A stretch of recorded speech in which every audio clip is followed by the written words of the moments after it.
네, 시청자 여러분 안녕하십니까? 만화에는 역사가, 시대가, 그리고 삶이 담긴다.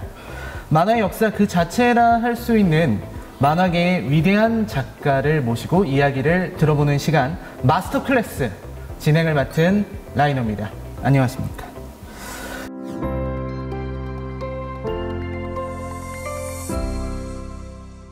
자, 우선 오늘 모신 두 분의 출연자를 소개해 드려야 될 것 같아요. 그래서 오늘의 우리들의 마스터, 작가님부터 소개를 해 드려야 될 것 같습니다. 그야말로 한국 만화의 레전드시죠. 거장으로 불리는 분이시기도 합니다. 한국 만화의 역사에 서서 미래를 바라본 만화가, 전설적인 이정문 선생님 모셨습니다. 안녕하세요.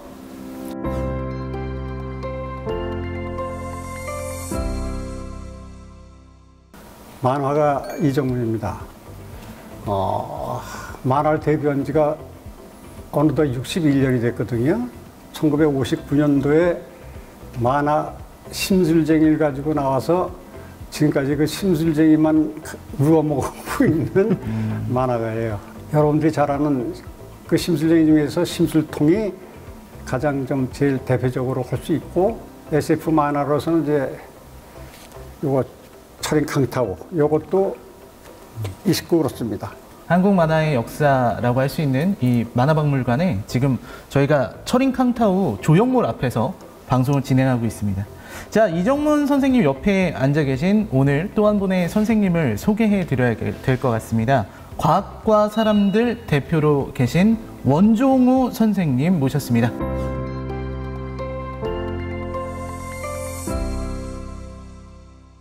안녕하십니까? 안녕하세요. 네, 간략하게 자기소개 부탁드릴게요. 네, 저는 과학을 좀 쉽게 대중에게 전달하는 그런 일을 하고 있고요. 또 SF 단편 같은 것도 쓰고 있고, 과학과 SF의 오랜 팬이고, 또 철인 캉타오에게 아주 큰 영향을 받은 사람으로서 이 자리에 이렇게 오게 돼서 굉장히 지금 기쁜 마음입니다. 자, 오늘 마스터 클래스 이정문 선생님과 원종우 대표님께서 들려주실 만화와 역사, 그리고 만화로 바라보는 현대와 미래 세계, 과학과 환경에 대해서 만화는 어디까지 시대를 읽고 바라볼 수 있는지 고견을 청해 듣도록 하겠습니다. 지금 바로 마스터 클래스 시작하겠습니다.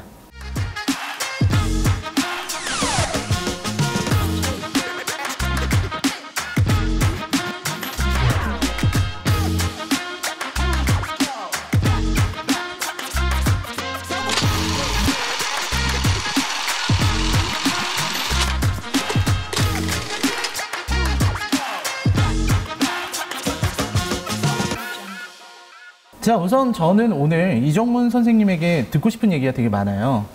특히 이정문 선생님 작품 중에서 이 심술 가문 시리즈, 그리고 철인 캉타우, 요거는 꼭 들어보고 싶거든요. 선생님이 어렸을 때부터 만화가를 꿈꾸셨는지 궁금합니다. 예, 선생님, 맞아요. 그 어렸을 때 50년대셨을 것 같은데요? 그렇죠. 예. 네, 어렸을 때 어떠셨어요? 자, 이제 1950년대에 내가 이제 소년 가장으로서 뭐 하여간 가족을 이제 부양하는 그런 입장에 있어가지고 구두 닦기, 뭐 신문팔이 이런 거를 14살 때부터 그걸 했어요. 네? 그래서 지금 저기 앞에 있는 우리 고바오 선생님이 그때 이제 동아일보에 고바오를 그릴 때 저는 그 동아일보사 앞에서 그냥 그 신문을 받아다가 이제 팔고 그랬는데, 네. 또 낮에는 시간이 있을 때 구두도 닦았는데 손님이 어떻게 그 인간적으로 모욕을 주는지, 뭐 잘 닦았네 못 닦았네 그래가지고 그냥 구두를 닦으면서도 야, 이게 갑질이 그러구나. 근데 막 계급적으로 본다 그러면 사회 가장 밑바탕이라서 이 뭐 도저히 뭐 아무런 얘기도 못하고 그런 상황에서 그때 이제 만화 데뷔하기 전에 내가 이제 만화를 이제 그리게 되면은 좀 색다른 만화를 좀 그려야 되겠다. 그래서 심술 첨지를 1959년도에 가지고 이제 데뷔를 합니다. 그게 그 심술 첨지가 판토마임식으로 만화 그렸거든요. 일체 대화가 없다 보니까는 그때 그 편집장이 그래요. 가지고 갔더니 이거 색다른 만화다. 이거 뭐냐면 대화를 주고받아가지고 막 설명을 하는데 이거는 그냥 기승전결이 대화가 없고 표정과 몸 동작으로 하다 보니까는 그래서 그렇게 아마 좀 선별을 해준 것 같아요. 네, 아, 그랬군요. 야, 선생님 그 대표작 얘기할 때 심술 시리즈 네. 요걸로 이제 데뷔하셨다고 아까 말씀하셨잖아요. 그때가 아마 제가 알기로는 18살인 걸로 알고 있거든요. 그리고 아까 잠깐 말씀하셨지만 18살 이정문 작가는 왜 심술을 만화에서 그리려고 했었을까요? 그 아까 같이 근데 원래 이 심술이라는 거는 그 어렸을 때 보니까 무슨 놀부와 흥부 그런 만화가 그 동화가 있길래 네. 속으로 내가 이거 놀부라고 하는 걸 갖다가 좀 우리가 도입해가지고 내 만화에다 좀 접목을 시키면은 그게 뭐 그도 뼈대가 있고 하나의 족보가 있는 것 같아서 그냥 놀부의 그 맥을 지어다가 내 만화에다 넣어야 되겠다. 그래서 시작된 게 심술 만화 시리즈고 그리고 심술 첨지가 1959년도에 나왔는데 한 5년 있다가 심술 참봉이라고 그래가지고 이제 만화 캐릭터도 조금씩 변화를 줘야 될 것 같아서 네네. 그래서 이제 심술 참봉을 그렸고 그다음에 70년대 말쯤에서 우리나라에서 이제 그 소년 잡지들이 이제 창간 붐이 일어납니다. 막 그때 이제 이른바 그 전성 시대가 되는데 이제 그게 또 맞게끔 원고 청탁이 오길래 그러면 애들 또 심술쟁이를 넣어야 되겠다 그래서 이제 심숙이 심도리를 그러셨던 거군요. 예, 만들어놨죠. 네. 그 사실 이 심술을 그리신 계기도 말씀하셨고 캐릭터에 대해서도 말씀하셨어요. 심도리, 심숙이, 심술통. 원종호 선생님은 이 심수리 캐릭터들 어떻게 보셨는지 궁금합니다. 그러니까 당시에 사실 명락 만화 되게 많았고 일단 캐릭터가 굉장히 다르죠. 다른 경우들하고.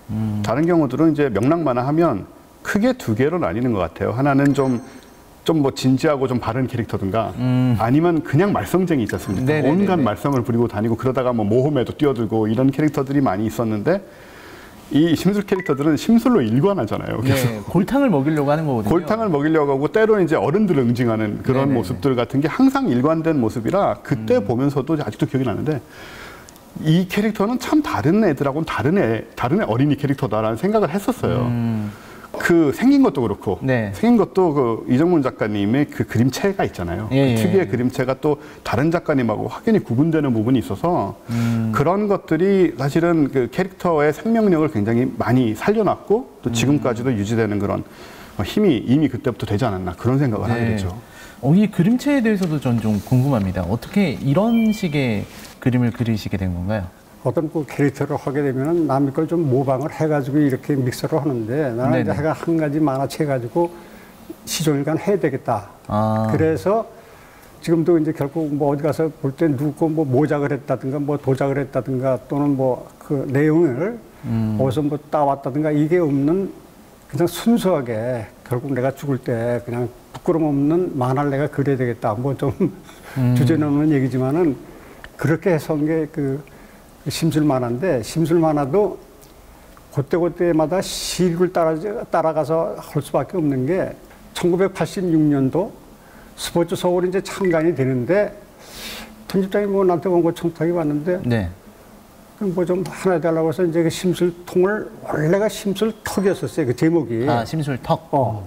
심술턱인데 싹 갖다 주니까 그 편집국장이 얼굴이 허해져가지고 이 턱으로 저쪽 청와대 쪽으로 이렇게 하면서 아니 누구 죽일 일이냐 이거 지금 신문도 나오기 전에 이게 이렇게 하면 아이고. 그 스포츠 서울이 서울신문의 자매지기 때문에 그 뭐 정부 기관지나 마찬가지인데 그때 그 영부인께서 뭐 턱이 뭐 삐죽해가지고 그래가지고 뭐 그랬다고 누구 그래서 그 자리에서 바꾼 게 통으로 바꾼 거예요. 턱이 통으로 바뀌는 거예요. 그래서 그런 비화가 있었군요. 예, 그래서 그 했는데 역시 세월이 지나가다 보니까 통이 더 억양이 좋고 뭐 사전에도 통이 그러니까 심술통이라고 그러면 전체적으로 심술쟁이를 할 때 통이라고 이렇게 나와 있고 그렇죠. 뭐 고집불통, 심술통 이렇게. 예, 이제 그것이 이후에 이제 뭐 우표도 나오고 걔가 또 캐릭터가 먹여 살리는 게 작가를 정말입니다. 아이고 너무 네. 고마운 자식보다도 더 아주 효자인 것 같아요.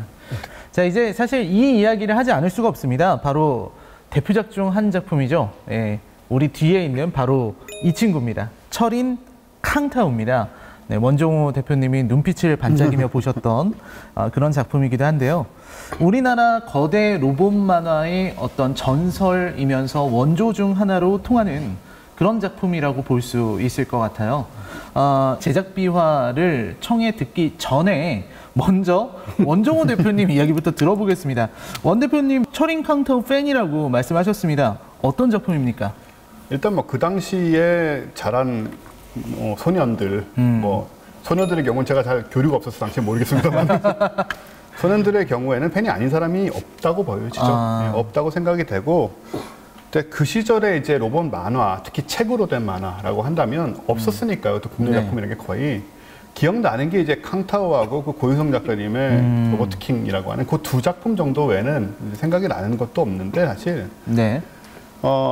여기 이제 당시 이제 76년작인데 이 쓰였던 소재들, 뭐 지구 공동설 같은 네네네네. 지구 내부에 이제 세계가 하나 따로 있다든가 아니면 버뮤다 삼각지대라든가 네네네. 이런 거는 당시로서는 정말 참신한 얘기였고요. 그러니까 어린 제가 보기에도 너무나 신기한 얘기고 또 그 벼락을 통해서 에너지를 얻거든요. 네. 그 안테나, 그 빙산 기지에서 안테나 나와서 그 벼락만의 씬이 있는데 그런 장면을 보니까 바로 생각이 나는 거예요. 아, 이게 나한테 얼마나 신기했던가, 그 8살 때. 객관적으로 봐도 이런 SF적인 그런 감각이나 스토리나 이런 것들을 가지고 들어온 작품으로서는 뭐 이 세련됨이나 그런 것이 당시로서는 상상하기 어려운 수준이었다고 생각을 해요. 네. 자, 이제 선생님께 여쭤봐야겠죠. 철인 캉타오의 탄생. 네. 어떻게 이런 만화를 그리실 수가 있었습니까? 그게 바로 비하인드 스토리가 있는데 네네. 그때 이제 흑백 TV가 막 있을 때 처음에 일본이 문화 침투를 한 게 우주소년 아톰입니다. 아톰. 그게 뭐 아톰인데 네. 흑백 TV에서 나와가지고 그 나는 이제 일본 건 줄 알았지만은 나머지 뭐 사람들은 그 일본 건지도 모르고 그렇죠. 그냥 네네. 우리나라 건 줄 알고 그냥 아톰의 주제가 뭐 이런 것들 다 옳고 그랬는데 그래서 야, 속으로 내가 이걸 좀 뭐 어떻게 타파하는 방법이 좀 있었으면 좋겠다 하고 이제 있었는데 그 다음에 어떤 게 나오냐면 마징가 제트라고 그래가지고 산더미만한 그 일본의 그 큰 그 캐릭터가 나와가지고 우리나라 그 극장가를 완전히 휩습니다. 그냥 애들은 또 그것도 모르고 뭐 그 언젠가 한번 극장을 내가 한번 가봤더니 우리나라 애들이 그 영화가 나오기 전에 그 주제가를 부르는 거예요. 그 마징가 제트의 어떤 그 주제가를 막 그 열창을 하는데 네. 그래서 속으로 이건 좀 좋다. 그렇다면 이제 순수하게 우리 거를 만들어야 되겠다 해서 이제 이 철인 캉타오가 나오게 됐는데 그 제목을 우선 제일 먼저 뭘 어떻게 지어야 되느냐. 그러다가 이제 깡다구라고 하는 우리 그거를 저 깡다구가 하는 걸 좀 어휘를 좀 바꿔가지고 캉타오로 해야 되겠다. 그렇군요. 이렇게 해서 이제 시작된 건데. 네. 자, 이제 이 철인 캉타오를 여러분들이 보시면 알지만은 뭔지 모르지만 하여간 어쨌든 이걸 좀 그려야 되겠다. 그리고 일본 거는 일체 여기는 내가 조금만 거라도 모방을 한다든가 이거는 안 되겠다. 그래서 순수한 거로 나가기 시작한 거예요. 지금 생각해 보면 사실 그 스토리가 좀 빈약하지만은 뭐 이런 걸 다 혼자 하려니까는 상당히 힘들었던 것이 좀 기억이 남네요. 사실 그런 것 같아요. 말씀하신 것처럼 그때 당시에 어떤 일본 만화들, 철한 아톰이라든지 마징가 이런 작품들의 영향에서 벗어나는 로봇 만화는 거의 없다고 봐야 되거든요. 뭐 초창기 한국 만화, 로봇 만화들도 대부분의 만화들이 그런 영향을 받았었죠. 근데 캉타오는 다릅니다. 스토리도 전개도 그리고 아까 원종우 선생님이 말씀하셨던 이런 설정에 있어서도 전혀 다르다, 너무 독창적이다, 시대를 앞서갔다 이런 느낌을 받게 되어 무기로 점철되어 있는, 무기로 온몸이 차 있는 캉타오의 캐릭터, 게다가 기체 자체가 원래 양산형 기체였다는 설정, 그렇죠. 그 다음에 지구에 대한 어떤 지구의 환경에 대한 사상의 차이로 전투가 벌어진다, 뭐 이런 어떤 시대를 앞서간 이야기들이 나왔는데요. 이거 선생님 어떻게 다 하나씩 만드실 수 있었을까요? 근데 그게 또 그 시대적으로 그 네스호에 괴물이 나오고 로봇이 나오는데 그때 영국에서 네스호에서 뭐 그걸 발견을 했다는 게 신문상에 막 나오길래 네. 이걸 좀 따다가 내가 한번 좀 그럴듯하게 로봇을 만들어야 되겠다. 이제 그 스펠타 군단의 하나의 무기로. 근데 그런 걸 갖다가 넣어서 이제 어떻게 보면 좀 확장을 내가 과장을 해서 이제 그런 것도 그럴듯하게 또 엮어나갔던 것 같아요. 그러니까 어떤 그런 여러 군데서 얻은 그런 지식들 이런 것들을 기반으로 만화적 상상력을 가미하신 그렇죠. 거예요. 예, 맞습니다. 그래서 그 설정을 내가 잘한 게 큰 테두리 본다 그러면 아름다운 지구를 우리가 살려야 되겠다. 이제 이거예요. 그래서 제일 먼저 그 없애버리고 뭐 적의 대상이 된 게 뭐냐면 석유입니다. 그 원유. 이게 원칙적으로 이건 좀 어떻게 결국 없어지면 좋겠다 하는 게 뭐 그런 소지도 그 나오고 그러는데 캉타우에 원래 그 전에 나온 게 서진제 알파칸이라고 그래가지고 그 히말라야로 막 이제 이렇게 분사통을 쥐고 이제 막 날아다니는데 그때 지금도 있지 않은 게 뭐냐면 뭐 유명한 신문사에서 어린이날인가 그걸 갖다 싸잡아서 이제 그 비판을 한 거예요, 기자가. 이거 애들한테 어떻게 사람이 분사통을 타고 막 이렇게 그 히말라야 산을 이렇게 이게 막 휘짓고 다니느냐. 네. 이거는 애들한테 황당무계하다. 그래가지고 그렇게 아주 매도를 해가지고 그 보통 일이 아니었었거든요. 근데 그 2년 후에 007 시리즈에서 바로 분사통을 쥐고 이렇게 올라가서 탈출하는 게 나오는데 조금 이렇게 앞서가면은 그 우리나라는 참 이상하게 비판을 그냥 그 싹을 좀 이렇게 나오려는 걸 되게 밟아가지고 결국 창작 의욕을 아마 줄인 것도 있었다고 봅니다. 네, 당시에 그런 어떤 상상력은 굉장히 권장할 만하고 너무나도 소중한 그런 창작 능력인데 그거를 또 그렇게 황당무계하다 이런 말을 했었군요. 자, 원종우 대표님께 이제 좀 여쭤보고 싶어요. 이런 어떤 캉타우의 재원에 대해서 잘 알고 계실 거라고 봅니다. 제가 보니까 중량은 20톤이고 이제 전고가 20m, 에너지원은 아까 말씀하신 대로 전뢰, 플라즈마로 하고 있고요. 마하 100의 속도를 갖추고 있습니다. 다양한 무장들이 있는데 이런 로봇이 이제 과학을 하고 계신 과학자의 시선으로 봤을 때 어떤 의미를 가지고 있을까요? 그러니까 저도 이제 당시에 뭐 로봇물, 괴수물 이런 걸 되게 좋아하는데 네네네. 굉장히 황당한 설정들이 많아요, 사실은. 예를 들어서 뭐 태권브이 같은 경우에는 태권브이를 폄하할 생각 물론 없지만요. 네네네. 이제 키가 56m에 몸무게가 1,400톤이거든요. 네. 그러니까 그런 상태로는 좀 힘들죠, 움직이기가. 움직이기도 힘들고 너무 무겁고. 어떻게 바닥이 버틸 수 있습니까? 그런 식의 문제들이 있을 수 있고요. 그리고 이 키에 비해서 몸무게가 너무 무겁고 태권브이는 또 태권 동작을 해야 되는 거였잖아요. 네. 가능했을까 과연 저 상태로. 다리를 들어 올려야 되는데. 네, 그 무게를. 그런데 이제 캉타우 같은 경우는 이제 20m에 20톤이니까 현실적이지 않을까라는 생각을 하게 되고 또 설명이 가능한 게 외계 기술이잖아요. 네네. 외계 기술이니까. 그렇죠. 이거 외계인들이 이미 여기까지 왔으니까 수백만 년 전에. 그렇습니다. 네, 그들이 갖고 온 기술이니까 그나마 이제 설명이 가능하지 않나 이렇게 생각해 보면은 어쨌든 다른 작품들에 비해서는 분명히 좀 합리적인 면들이 있습니다. 어떤 그런 부분에서 합리적인 면이 있었다. 그리고 어떤 매력 같은 건 어떤 걸까요? 다른 캐릭터들과 좀 다른 매력이랄까요? 일단 형태죠. 형태가 그 당시에는 이제 말씀하신 것처럼 이제 마징가 계열의 그림자가 굉장히 짙게 깔릴 때니까 우리나라도 그래서 이렇게 뾰족뾰족하고 이렇게 네모 각지고 일자로 떨어지고 이제 이런 다리 길고 그러니까요. 그런 게 또 선호되던 분위기가 아니었나 생각이 되는데 네네네. 이제 몸이 이제 원통형이잖아요. 원통형이죠. 거의 원통형이고 다리는 또 가늘고 거기에 이제 몸몸에 표창이 있어가지고 표창들 튀어나가고 철퇴 있고 이런 설정 같은 게 저한테는 그때나 지금이나 굉장히 다른 느낌으로 남아있는 이 로봇은 좀 다르다. 그런 모습으로 남아있었고 또 머리가 분리돼서 날아다니잖아요.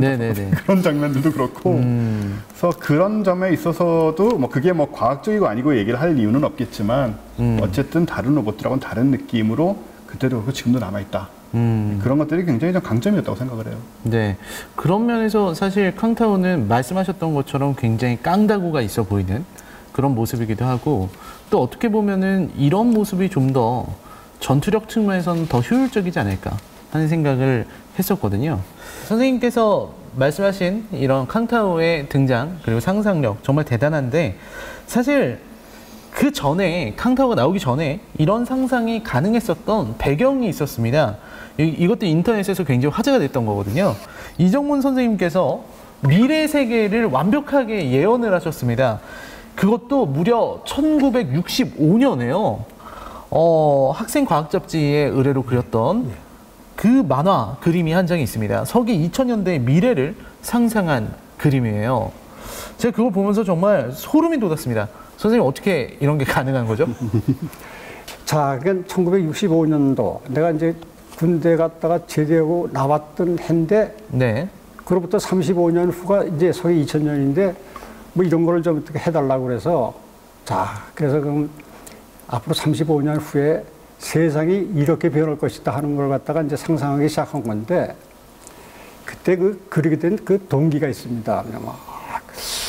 그때 이제 한참 미국과 소련이 서로 우주에 관해서 서로 경쟁이 붙을 때거든요. 서로 뭐 로켓이 올라가고 뭐 서로 그럴 때인데 그래서 앞으로 35년 후에는 우리나라도 이제 수학여행을 갈 수 있는 그런 시대가 오지 않겠나 해서 이제 달 날아가는 그 여객기가 이제 그 로켓에서 나왔는데 근데 그 중에서도 그 하나 지금 글쎄 이건 뭐 빅히트 쳤다고 그러면은 휴대폰의 가장 그 원리입니다. 이게 어떻게 보면은 내가 초등학교 3학년 때 서울에서 이제 피난도 못 가고 뭐 그때 이제 서로 이제 군인들끼리 서로 그 이제 교전할 때. 네. 딱 보니까 무슨 무전기 가지고 서로 왔다 갔다 해요. 이렇게 이제 소통을. 네네네. 야, 그 참 신기하다. 뭐냐면 그때 전화기라고 하는 것도 모르는 그런 시대인데 어떻게 조금만 뭐 벽돌만한 거 가지고 뭐 서로 교신을 하고 그래서 야, 이게 참 신기하다. 네. 그러고 있다가 65년도에 우리나라가 또 어떤 것이 발전되기 시작했냐면은 흑백 TV가 그때 우리나라에서 막 이제 생산되고 막 시청할 때예요. 그러니까 뭐 네네. 서울에서도 뭐 10집에 한 대꼴로 있을까 말까 한 그런 시절이었었거든요. TV가. 네네. 그래서 내가 그때 그 속으로 그 TV를 갖다가 이제 상상해 그냥 우표딱지만하게 딱 축소시켜서 무전기에다 붙여가지고 어떻게 교신하면은 그 휴대폰이 뭐 혹시 뭐 그때 휴대폰이라고 아니고 뭐 그냥 뭐 뭐라고 표현했지만 그렇게 되지 않겠나. 그 사실 원종호 선생님께 한번 여쭤봐야 될 것 같아요. 네. 원종호 선생님 이 그림 보셨죠? 본 정도가 아니고요. 저는 과학기술 강연을 자주 하는데 네. 거의 매번 이 그림을 보여줍니다. 보여주면서 이제 어떤 설명을 하죠, 그거를. 네네. 이걸 보여주면은 대부분이 최소한 80년대, 90년대 그림이라고 생각을 해요. 맞아요. 네, 저도 처음 봤을 때 진짜 그렇게 생각했어요. 그러니까요. 당연히 그렇게 생각하게 되죠. 네네네. 그래서 65년이라 그러면 굉장히들 놀라는데 그걸 보여주면서 제가 얘기하는 건 뭐냐면 이 중에서 지금 달나라 수학여행 정도 외에는 거의 대부분 다 실현이 됐거나 아니면 기술을 다 갖고 있다. 안 하고 있다면 정말 아까 말씀하신 것처럼 돈 문제, 경제수 문제로 안 하는 거지.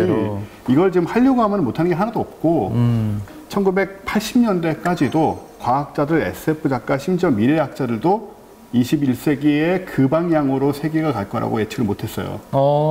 그래서 자꾸 거대 기술 가지고 오고 로켓 뭐 이런 얘기들을 주로 한 거죠. 그랬죠. 타임머신 심지어 뭐 이런 얘기들이 나왔는데 그 그림은 굉장히 전곡을 찌른 거예요, 사실은. 그래서 제가 계속 인용을 하면서 강연에서 사용을 하고 있는데 그런 점에 생각해 보면 그 방향이 아주 정확했다. 네, 이런 점에서 굉장히 놀랄 수밖에 없는 그런 그림이죠. 네, 그러니까요. 이 방향이 어떻게 그렇게 정확하게 저도 보면서 그런 거잖아요. 집에서 이렇게 원격으로 의료를 할 수 있다든지 혹은 뭐 집에서도 이렇게 그렇죠, 수업을 듣는다든지 TV 보고 수업 듣고 뭐 요리 같은 거 그런 건 사실 다 지금 인터넷 스마트폰으로 다 동시에 할 수 있는 일이니까 다 할 수 있는 건데 그거를 어떻게 그런 방향으로 생각하셨나요? 보통은 TV를 내가 보면서 그때 당시에 이제 야 이것이 이제 어차피 집으로 왔잖아요. 그 화면이 TV 화면이 그러면 거기서 이제 무슨 뭐 공부도 할 수 있고 무슨 의료 행위도 할 수 있고 뭐 이렇게 돼 가지고 근데 그 중에서도 하나가 그 무빙 워크인데 이렇게 뭐 움직이는 도로인데 그것도 그 전쟁통에 딱 보니까 탱크를 보니까 그 무한궤도가 막 돌아가길래 저걸 확 펴가지고 길에다 쫙 깔아놓으면 무빙 워크가 된다. 그렇죠. 뭐 그럴 것 같아요. 그런 생각이 들어서 그 움직이는 도로라고 이제 한 게 동기가 거기서 나온 거예요. 네, 선생님이 가장 아끼는 작품 있다면 뭘까요? 선생님 작품 중에서? 차명 강타우죠. 뭐. 그다음에 뭐 심술통. 그다음에 여러 군데 여러 가지가 있지만은 그래도 이제 뭐 가수가 자기 히트곡 하나를 갖다가 하듯이 네. 작가도 마찬가지예요. 아, 역시 이정문 작가님은 철인 카운타우를 가장 애착을 갖고 계신다고 말씀하셨습니다. 두 분이 이제 만화계를 어떻게 진단하고 계신지 듣고 싶습니다. 먼저 원종호 대표님 요즘 만화 어떻게 보십니까? 저는 뭐 원체 만화를 좋아하고요. 웹툰을 정말 좋아해서 매일 밤 잠자리에 들 때 이제 네. 체크하는 게 웹툰이에요. 보통 밤 11시쯤 업데이트가 되기 때문에. 네, 보통 모든 사람들이 그렇게 하는 사람도 많을 겁니다. 그래서 한번 쫙 이제 제가 보는 웹툰도 업데이트 가면 싹 훑어보고 네, 또 재밌는 거 안 웹툰. 나왔나 요일별로. 네. 그게 이제 일과예요. 완전히 매일 일과인데 또 웹툰 작가들하고 또 관계를 많이 유지를 하고 있고요. 네. 근데 기본적으로 제가 또 어릴 때하고 비교를 하면 일단 몇몇 작가의 작품들을 제외하면 당시에는 이제 일본 만화의 질과 양에 좀 비교가 안 되는 상황이었죠. 근데 네. 지금은 아까 말씀해 주셨지만 일본 작품에 하나도 못할 게 없고 오히려 뭐 나으면 나았지 그런 식으로 좀 굉장한 발전이 이루어지고 있다라는 측면에서는 저는 뭐 만화 팬으로서 스스로 심지어 뭐 저는 관련도 없는 사람이지만 굉장히 자부심을 느낄 정도로 네. 그런 느낌들을 받아요. 다만 이제 SF 쪽 계열 작품들 같은 경우에 아직은 이제 웹툰 쪽에서 그 메이저는 아닌 것 같고 그래서 보다 많은 SF 작품들이 웹툰이나 만화로 나와서 그게 좀 애니메이션이나 영화 같은 플랫폼으로 좀 성공하는 국내 작품이 그런 모습을 또 보고 싶다는 정도의 바람은 있습니다. 네, 좋은 말씀 해주셨습니다. 이정문 선생님은 요즘 만화계 어떻게 보십니까? 이 웹툰 수준은 대단하지만은 근데 웹툰의 원래가 씨앗이 이렇게 종이 만화 이렇게 이런 네네. 책에다 그리는 게 원래 이렇게 나와야 이것이 하나의 그 캐릭터가 되고 또 하나의 주인공이 되는데 네네. 지금 출판 만화가 거의 없어요. 출판 만화라고 하는 자체가 하나의 캐릭터가 수만 명, 수십만 명을 먹여 살릴 수 있는 그런 파워가 있으니까는 만화에 대해서 좀 많이 좀 투자도 좀 하고 그래서 활성화가 됐으면은 더 말할 나위가 없겠네요. 아, 네. 아유. 자, 만화가 이정문 선생님은 사실 지금도 현역으로 활동을 하고 계신 걸로 제가 알고 있어요. 그리고 또 만화 그리신 것도 제가 보고 왔습니다. 근데 저는 사실 이거를 하나 묻고 싶어요. 이정문 선생님이 이제 지금 20살의 청년이 된다면 처음 심술통을 그릴 때 그 나이가 되신 거예요. 그러면 지금 시대에 첫 만화를 어떤 만화를 그리실 것 같으신가요? 대리 만족을 시킬 수 있는 그런 만화. 그죠? 뭐 시종일관 뭐 심술로 시작했으니까 심술로 끝나야지. 여기다가 뭐 좋은 거 나쁜 거 그런 거 가리지 않는 거로 내가 하고 싶습니다. 지금의 20대가 된다고 하더라도 네, 맞습니다. 심술로 골탕을 먹여보겠다 이런 말씀을 하셨습니다. 오늘 두 분 선생님들 모시고 얘기 많이 들어봤고요. 정말 두 분 만나 뵙고 얘기 들을 수 있어서 저는 정말 고개 숙여서 감사를 드리고 싶습니다. 마지막으로 오늘 함께 하신 소감부터 여쭙고 싶어요. 원종호 대표님 오늘 어떠셨어요? 세상에 뭐 저절로 되는 게 없잖아요. 네. 지금의 웹툰 우리가 이런 얘기를 하는데 역시 그 바탕에는 그 시절에 그 어려운 여건에도 불구하고 네. 만화를 그리신 선배님들이 계신 것이고 저는 만화가 아니니까 선배님이라고 말씀드리기는 그렇지만 네네. 예, 이정문 선생님 같은 분들이 계셨기 때문에 가능한 것이고요. 네네. 그런 관점에서 또 SF적인 어떤 전 애정이 있다 보니까 그런 이제 캉타우의 그런 명맥을 잇는 그런 좋은 SF 작품들도 좀 많이 나왔으면 좋겠다. 이런 네. 말씀까지 드리고 싶네요. 저도 사실 비슷한 감정을 느끼고 있는데 사실 저보다는 원종호 대표님이 더 캉타우를 너무 사랑하시기 때문에 그 감회가 정말 새로우셨던 것 같습니다. 네, 오늘 준비한 내용은 여기까지였습니다. 만화는 역시 시대를 반영하고 또 역사를 되새기게 만듭니다. 한국 만화의 거장 이정문 선생님을 모시고 또 원종호 대표님의 소중한 도움 말씀 함께 한국 만화의 흐름, 역사 그리고 미래까지 살펴볼 수 있는 시간이었습니다. 시청해 주셔서 감사합니다. 지금까지 진행의 라이너였고요. 출연의 이정문 선생님 그리고 원종호 선생님이었습니다. 네, 부천 국제 만화축제는요 9월 19일부터 27일까지 9일간 유튜브에서 감상하실 수 있습니다. 굉장히 재밌고 다양한 프로그램들이 준비되어 있거든요. 매일매일 정오 12시 그리고 오후 2시, 오후 6시 콘텐츠가 공개됩니다. 여러분 구독, 좋아요, 알림 설정까지 꼭 좀 부탁드리겠습니다.